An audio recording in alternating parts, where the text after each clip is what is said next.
Pues sí, y a raíz de, como dices, de que empezaron a llegar otras ideas, otras civilizaciones y otras culturas a México, también se trajeron mucha música de Europa, ¿no? Sí, y también de África. Africana. Sí. ¿Cómo qué? Pues ¿Qué hay de las raíces africanas? la marimba viene de un instrumento que no recuerdo cómo se llama, pero aquí pues lo empezaron a construir. Eso fue por el sur, por Chiapas. Bueno, o sea, la marimba se ocupa en Oaxaca, en Veracruz, también es muy representativo el instrumento.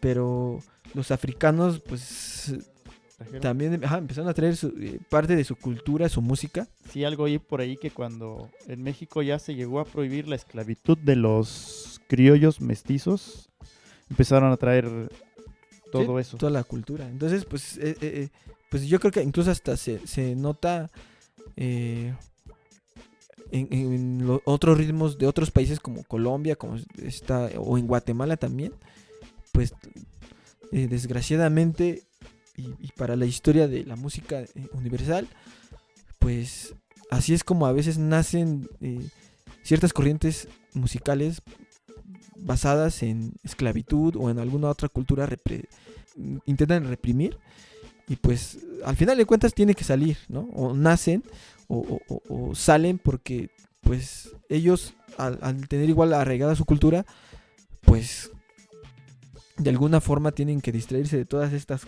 malos tratos que tenían. Al final el arte es la salida, ¿no? Pues sí, salió como el El desahogo, escape. ¿no? Pues por ese lado fue en el sur, donde los instrumentos africanos pues llegan y por el norte pues también llegan las polcas, los valses, sobre todo las polcas alemanas y nace también lo que ahora conocemos con la música de banda. Entonces, después de toda esta onda de que los conquistadores tratan de forzarnos a cantar la música que ellos querían, pues empiezan a mezclar, como lo mencionas, pues con otras culturas y pues nacen otras cosas bien interesantes. Sí, ¿no? Y que dicen que Porfirio Díaz precisamente fue el que trajo, o el primero que empezó como a traer arte y cultura de otros países, ¿no? Sí, él empezó a invertirle muchísimo a la cultura, sobre todo a la música, que era, pues a él le gustaba mucho la música de orquesta, la música de ensambles. Sí, porque Y recordemos que igual en esa época era ajá, como muy... además era lo que había, no es que ahorita Sí, dijeras, no, pues es que ahorita me pero, escucho un reggaetón. pero sí era como, Sí. como algo muy de la élite ir a escuchar música de concierto, ¿no? Y pues Porfirio Díaz pues era el presidente y ahí sus muy ostentoso y cosas así, ¿no? Y pues sí fue el que trajo esta música, esto es después de la independencia de México precisamente, y ya empezó a traer bueno, empezó a traer pues ese arte europeo que de alguna manera vino a impactar con músicos talentosos de aquí de México, ¿no? Que ya empezaron a crear sus obras, ya empezaron a traer compositores. Años después de esto vino el himno nacional mexicano, que también tiene muchísimo, bueno, es un himno hermoso, la verdad. Es uno de Sí, los claro, himnos más bonitos del mundo, ¿no? de los himnos más bonitos. Hace rato que andaba ahí paseando y a un señor ahí tocando en la calle echándose el himno nacional mexicano. Yo creo que festejando ahorita pues la fecha, y estaba echándose su himno nacional. Igual él fue Porfirio Díaz de los que empezó a introducir las orquestas, igual como tú dices que fue la que trajo la cultura musical occidental y fue como se empezó a mezclar. Y salió aquí, por ejemplo, de las primeras escuelas mexicanas, que tengo aquí el dato de 1866, de Aniceto Ortega y Tomás León. Empezaron a fundar, y bueno, otros músicos obviamente, otras personas, pero bueno, ellos son los que más son nombrados.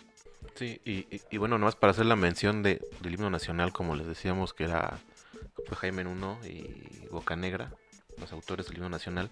Y como dato curioso, la vez que se interpretó por primera vez el himno nacional fue bajo la batuta de Bottesini, un contrabajista famoso que dirigió un tiempo la Sinfónica Nacional. No es por enaltecer a los contrabajistas, ¿verdad? No es por eso, pero sí, son chingones. Órale. No, sí, o sea, bueno, Bottesini pues fue un gran maestro de tanto compositor como Sí. un virtuoso del instrumento y eso, bueno, es un dato curioso, ¿no? Que fue el que dirigió por primera Muy vez chido. el himno nacional. Y a raíz de todo esto, bueno, hay una anécdota también que leí por ahí acerca de Porfirio Díaz también y del jazz, Ujú.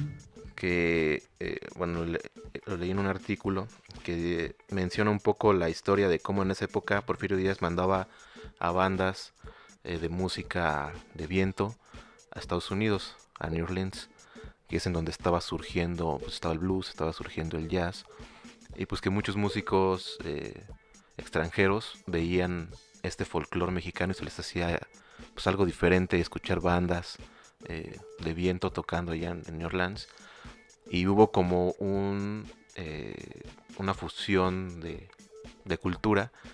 Y recordemos que aquí, al menos aquí en México, en Oaxaca, hay muchos músicos muy, muy virtuosos y muy talentosos en el área de los instrumentos de aliento. Sí, claro, claro. Y hubo muchos músicos así que fueron allá, y cuenta la leyenda, ojo que esto es un dato que quién sabe si sea totalmente cierto, pero cuenta la leyenda que muchos músicos de jazz de allá de New Orleans empezaron a escuchar estas transcripciones que hacían de las bandas folclóricas de México y que les interesaba mucho.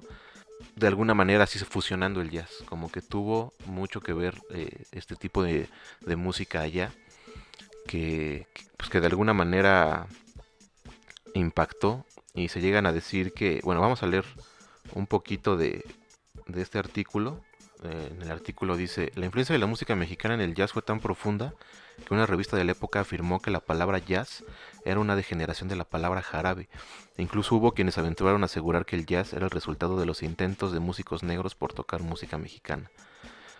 Bueno, es como un dato muy, muy interesante que se queda ahí sobre la mesa, porque de alguna manera, bueno, pues todos sabemos que el arte y la música ha impactado en todo el mundo. Las culturas de alguna manera se van de un lado y se van a otro y se van transformando en muchas cosas, ¿no? Como el son cubano, como el jazz, que han llegado a ser lo que son hoy las cumbias, o este tipo de música, ¿no? Entonces es interesante ver el proceso de cómo viaja la música a través de culturas, ¿no? Es